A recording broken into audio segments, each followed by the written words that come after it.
A total of 35 civilians have been confirmed dead following protests in Pakistan against American-Israeli strikes on Iran and the assassination of Ayatollah Ali Khamenei, with 16 killed in Karachi, where we had seen an attack on the consulate, 7 in Gilgit, 6 in Skardu, and 6 in Islamabad. In Karachi, hundreds of demonstrators stormed the US consulate, chanting slogans and opening fire. Security forces opened fire to disperse the protesters. In the northern region of Gilgit-Baltistan, protesters also set fire to a United Nations office in Skardu and damaged the nearby buildings. Authorities across Pakistan tightened security around the diplomatic sites and sensitive zones. In response, the US Embassy in Islamabad and consulates in Karachi and Lahore suspended all visa and American citizen services appointments for today. The embassy cited ongoing violent protests and threats of further demonstrations. Now, US personnel have been directed to limit their movements until the situation stabilizes in Pakistan. The suspension affects all visa services in Islamabad, Karachi and Lahore for the day, while authorities continue to monitor the demonstrations and take necessary security measures to protect both the citizens and diplomatic personnel. The West Asia is burning. The US military campaign, Operation Epic Fury, continues with relentless strikes on Iranian targets. Dramatic visuals released by US Central Command, the CENTCOM, shows Tomahawk cruise missiles being launched, B-2 bombers flying long-range missions. But a fresh flashpoint has emerged at sea. Iran's Revolutionary Guards claim they struck the USS Abraham Lincoln with 4 ballistic missiles. Now, CENTCOM has flatly rejected that claim, calling it a lie, and insists the missiles didn't even come close, adding that the carrier remains fully operational.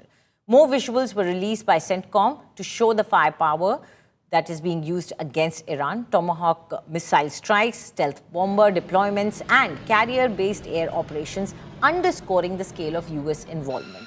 Now, Donald Trump, in a social media post, said American forces have destroyed and sunk 9 Iranian naval ships and largely destroyed Iran's naval headquarters as part of the ongoing operations. In another escalation, CENTCOM says an Iranian Jamaran-class corvette was struck and is now sinking at Chabahar Pier. Meanwhile, the IRGC claims it has hit 3 US and 3 UK oil tankers in the Gulf and the Strait of Hormuz, a claim that remains unverified. So clearly, right now, there is attack that is being initiated by the US and its allies, but replies coming in heavy and hard from Iran as well, as US makes it clear that there are many assets that they have mobilized, but very clearly stating that their airship carrier has not been impacted. USS Abraham Lincoln, as claimed by Iran that it was struck, has not been impacted, is what US has said.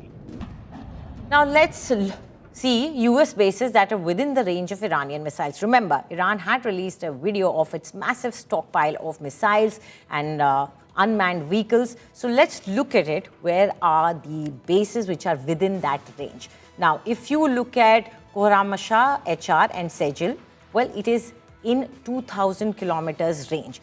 And Iran does have some missiles which have that range. Also, Imad and Ghadar 1, which is within 1,700 kilometers, definitely in striking range for Iran if it chooses to. Fatah 1, Hajj Qasim, Khyber Shekan, all of them are within 1,400 kilometers. That means they are within striking distance of Iranian missiles. So this is concerning for US. There's full, which is just 1,000 kilometers away for Iran to target. Now, these are many bases which could come under attack if Iran chooses. There is Camp Lemonnier, then there is Djibouti, there is Incirlik Air Base, which is in Turkey, and there is also Mufak Salti Air Base, which is in Jordan. all these allied countries which have been hosting air bases for US, these bases could be targeted. There are bases in Saudi Arabia and Qatar as well. So many bases have already been targeted, but there are many yet which could become targets if Iran chooses to. Now, let's also try and understand what are Donald Trump's military campaigns that he's been doing ever since he's come back into power. His second term has been highly controversial and active and action-packed.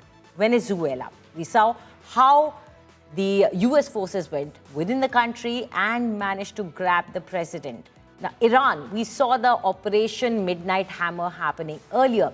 And once again, we see now what's happening in West Asia as, again, America, along with Israel, has targeted Iran. Also in Somalia, we have seen action taking and US claiming to bringing peace to that region as well. Yemen, we have seen the attack on Yemen, which was in coordination again, possibly with Israel and Nigeria. So many areas which have been targeted, you see on your screens right now in the map there, where we have seen Donald Trump taking decisive action. Although, question remains, does that throw that region into upheaval? Is there regional instability that comes to forth after these actions are taken? But he has chosen to go ahead and take action in these regions. Now, the US Central Command, or the CENTCOM, has confirmed that B-2 stealth bombers struck Iran's reinforced ballistic missile facilities.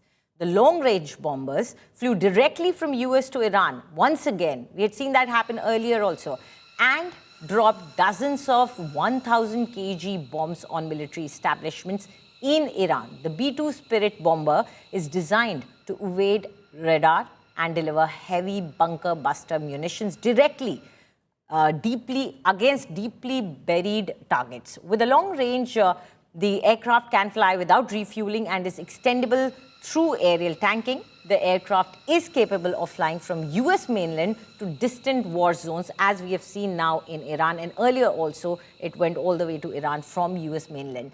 And it can even return without landing. It has a large range. Israeli Defense Forces, or the IDF, have also released footage of an airstrike in Tehran. IDF called it a strike on the headquarters of Iranian terror regime in Tehran. Now, the footage shows the entire compound being decimated within seconds. According to experts, B-2 bombers were used to strike this facility, as you see on your screen.